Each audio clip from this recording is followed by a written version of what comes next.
केवल शत्रु वही खतरनाक नहीं जो घात करे या किसी के अथॉरिटी को ललकारे, शत्रु वो अधिक खतरनाक है जिसके ऊपर किसी का हाथ ना हो और जो बच निकलने में माहिर हो।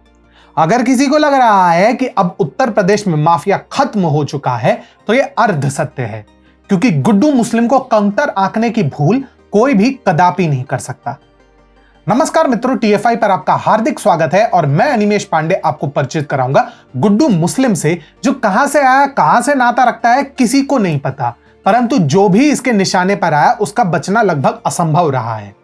तो अविलंब आरंभ करते हैं। जब से उमेश पाल की हत्या हुई और उसके बाद योगी सरकार ने अतीक अहमद के माफिया बिरादरी पर धावा बोला, तब से एक व्यक्ति का नाम जोरों शोरों से गूंजता है और वह है गुड्डू मुस्लिम। ये नाम सोशल मीडिया पर भी ट्रेंड कर रहा है।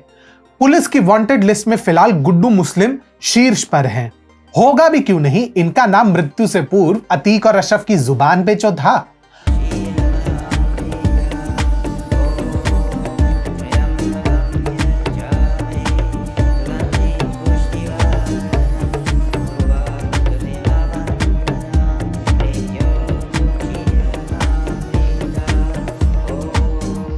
परंतु गुड्डू मुस्लिम आखिर है कौन, कहां से आया है? ये कहने को अतीक अहमद का खास था, परंतु इनकी वास्तविक प्रतिबद्धता अपराध जगत के प्रति है, किसी एक गुट के प्रति नहीं। यूं समझ लीजिए कि ये यूपी माफिया का वो लौंडा है जिसे जब जो जिम्मेदारी सौंपी जाए उसे अपने स्टाइल में पूरा करके ही दम लेगा। ना सवाल ना तर्क, सीधा काम ऑन टारगेट, 100% क्षमता के साथ। अगर गुड्डू मुस्लिम किसी कॉर्पोरेट ऑफिस का कार्य करता होता तो उसके ऑलराउंडर क्षमताओं के लिए उसे कुछ ही सालों में फ्रेशर से यदि सीईओ नहीं तो चीफ मैनेजर अवश्य बना दिया जाता। परंतु गुड्डू मुस्लिम इतना प्रभावी और घातक कैसे बना? कहते हैं कि 15 साल पहले जब गुड्डू किसी मामले में जेल गया था तब अतीक अहमद ने ही उसकी जमानत करवाई थी। तब से वह अतीक अहमद के प्रमुख गुर्गों में से एक बन गया।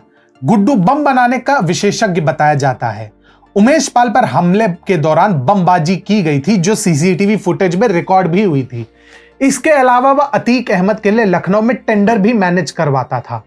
गुड्डू के बारे में यहां तक कहा जा रहा है कि वह बाइक पर चलते हुए भी बम बांधकर उसे निशाने पर सटीकता से फेंक सकता था।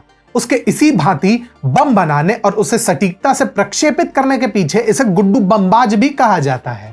गुड्डू का उत्तर प्रदेश ही नहीं अपितु बिहार के उदय भान जैसे माफियाओं से भी अच्छा कनेक्शन बताया जा रहा है। यूं समझ लीजिए कि इनका एक पैर यूपी में तो दूसरा बिहार में रहता है। ये तनिक चिंताजनक भी है, परंतु उसके बारे में बाद में। कहते हैं कि एक समय गुड्डू मुस्लिम यूपी के सबसे कुख्यात गैंगस्टर्स में से एक श्री प्रकाश शुक्ला के साथ भी रह चुका है। तब वह उसका शागिर्द हुआ करता था। एसटीएफ द्वारा श्री प्रकाश के एनकाउंटर के बाद गुड्डू ने अतीक अहमद का साथ पकड़ लिया। अतीक और उसका याराना लगभग 2 दशक पुराना बताया जा रहा है। एक रिपोर्ट के अनुसार गुड्डू मुस्लिम राजूपाल की हत्या में भी शामिल रहा था। उसके विरुद्ध सीबीसीआईडी ने चार्जशीट भी दाखिल की थी और वह बिहार में गिरफ्तार हुआ था, परंतु कुछ समय जेल में रहने के बाद गुड्डू की जमानत हो गई। तब से वह स्वयं अपराध करने के बजाय शूटरों को निर्देश दिया करता था। काफी लंबे समय के बाद किसी अपराध में गुड्डू मुस्लिम की सीधी तौर पर संलिप्तता सामने आई है।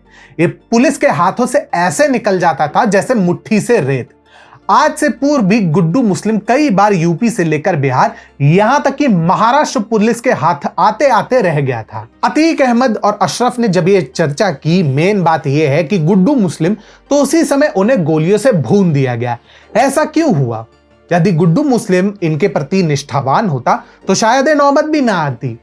कुछ तो यह भी कह रहे हैं कि सारा प्रकरण गुड्डू मुस्लिम द्वारा किया कराया गया है, परंतु गुड्डू मुस्लिम इस समय है किधर?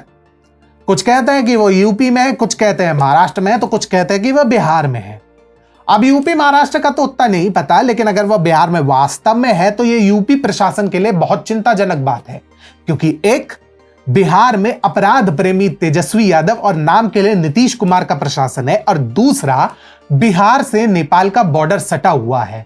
ऐसे में अगर गुड्डू कैसे भी करके नेपाल पहुंच गए तो भारत के लिए उनको पकड़ना नंगे पैर पहाड़ चढ़ने जितना कठिन होगा। आपको हमारा वीडियो कैसा लगा कमेंट सेक्शन में अवश्य साझा करें।